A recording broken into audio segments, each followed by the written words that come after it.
आपने मुझे बताया कि एमसीडी की टीमें पहुंची हैं, वहां छानबीन की जा रही है, वहां रेड डाली जा रही है। मैंने भी सुना था, मेरी भी टीमें सुबह से मौजूद हैं ग्राउंड पर, मैं खुद ग्राउंड पर मौजूद थी। उसके बावजूद अगर होटल्स में ताले लगे हैं और गेस्ट अंदर मौजूद हैं तो मैं किसका कॉलर पकड़ूं सर? आपसे पूछूं कि ना पूछूं? एमसीडी की जिम्मेदारी तय करूं कि ना करूं? बिल्कुल पूछिए ना आप, बिल्कुल जिम्मेदारी हमारी ही तय करिए, क्योंकि सरकार में हम हैं और तीनों इंजन की सरकार हमारी है।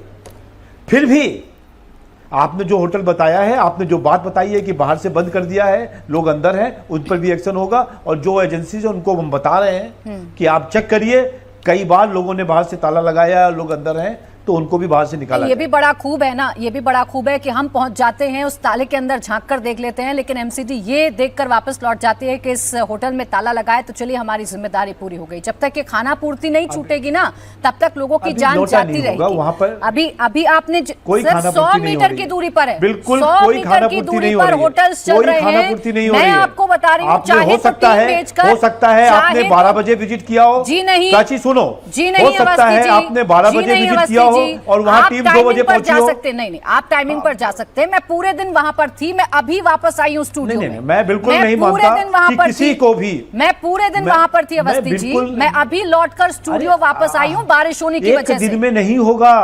अरे तो 100 मीटर का दायरा चेक करने में आपको 2 दिन लग रहे हैं, लगभग 100 मीटर का दायरा चेक करने में आपको 4 दिन लग जाएंगे क्या? आप इस चीज को आप क्या बात करते हैं अवस्थी जी? लगेंगे क्यों नहीं लगेंगे? सोमनाथ, एक चीज चेक होनी है, दायरा चेक करने में। नहीं बात आप अपनी बात को ही कंटिन्यू कर रही हो। मैं अपनी बात को ही कंटिन्यू करूंगी क्योंकि हो सकता है कोई ऐसा होटल हो जिसमें अभी भी लोग बैठे हो। अवस्थी जी, चिकनी चुपड़ी बातें आप हमने देख बहुत के आए हो सुनी। तो मैं मान तो रहा हूं कि आपने दिखाया भी है टीम के अंदर बहुत सुनी है, पर ऐसा थोड़ी ना होगा कि आपने बातें सुनने के लिए तैयार नहीं हूं। मैं तो जिम्मेदारी तय करने के लिए तैयार हूं। अब सोमनाथ भारती जी मेरे साथ जुड़ गए, जिनका आपने नाम भी लिया था और वहां के आम लोग भी नाम लेते हैं, वहां के आम लोग भी नाम लेते हैं। सोमनाथ भारती जी, अब ऐसा तो नहीं कि उस इलाके में, अब रुक जाए अवस्थी जी, ऐसा तो नहीं कि उस इलाके में एकाएक होटल्स बन गए हों, एकाएक ऐसे लाक्षागृह बन गए हों जहां वेंटिलेशन की कोई सुविधा नहीं है।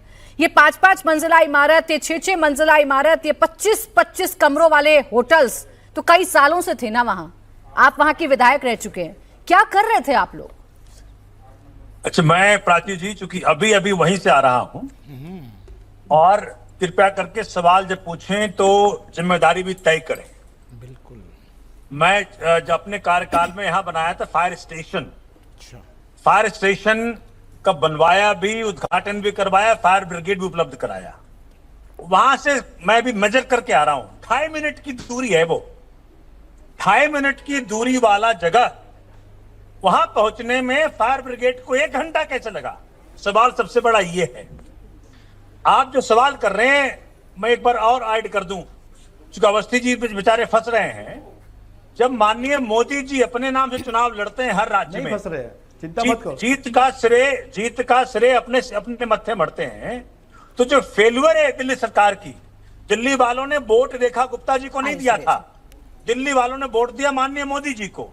तो माननीय मोदी जी के नाक के नीचे भारत की राजधानी दिल्ली में 21 लोग जल के मर जाएं, जब फायर ब्रिगेड की आने का समय 2.5 मिनट होना चाहिए तो 1 घंटा कैसे लगा? इस सवाल का जवाब कौन देगा? 17 लोग जो जल के मर गए, जो फॉरेनर्स थे। इतना हजारों करोड़ खर्च किया जाता है फॉरेन में डंका बजाने में, आज एक इंसिडेंट के कारण सारा डंका फिक्स हो गया कि 17 लोग इसलिए मर गए। पूरे विदेश क्या चल रहा है अंतर्राष्ट्रीय विदेशों के अंदर कि फायर ब्रिगेड भारत सोमनाथ भारती जी, सारा ठीकरा अगर मैं फायर ब्रिगेड पर ही अभी फोड़ दूं और मैं कहूं फायर ब्रिगेड 1 घंटे देर से पहुंची, इस वजह से वहां 21 लोगों की जान चली गई, बिल्कुल ठीक है, बिल्कुल ठीक है। आप उस पर सवाल पूछिए, आप फायर ब्रिगेड डिपार्टमेंट से सवाल पूछिए, सरकार को कटघरे में खड़ा कीजिए। नहीं क्यों सर, वो बिल्डिंग कारण नहीं है जो बिल्डिंग एकाएक खड़ी हो गई, जहाँ 6 कमरों का लाइसेंस था। जवाब दीजिए ना सोमनाथ भारती जी, सोमनाथ भारती जी, जहाँ 6 कमरों का लाइसेंस था, बिल्डिंग कंस्ट्रक्शन, सुन बता रहा हूँ। हाँ, बिल्डिंग कंस्ट्रक्शन दिल्ली के अंदर किस विभाग के अंतर्गत आता है? तो विधायक के अंतर्गत आता है। तो क्या विधायक की कोई जिम्मेदारी नहीं? नहीं, विधायक की कोई जिम्मेदारी नहीं, इनको जानकारी नहीं। अब ये जो बेड एंड ब्रेकफास्ट जो बता रहे हैं, किस पार्टी का था? जो कल किस पार्टी का था? भाई ज्यादा किस पार्टी का था? डेढ़ जवाब साल दो से सोमनाथ आपकी भाटी। पार्टी का है। सोमनाथ भाटी निकल नहीं सकते इस आपकी तरीके से। पार्टी आप का है। पार्षद भी आपका पार्टी का, अरे आप आपकी लोगों ने पार्टी का मिलकर पार्षद है पैसा वो। खा के वहां पे बनाया अरे है। आपकी पार्टी का पार्षद है वो।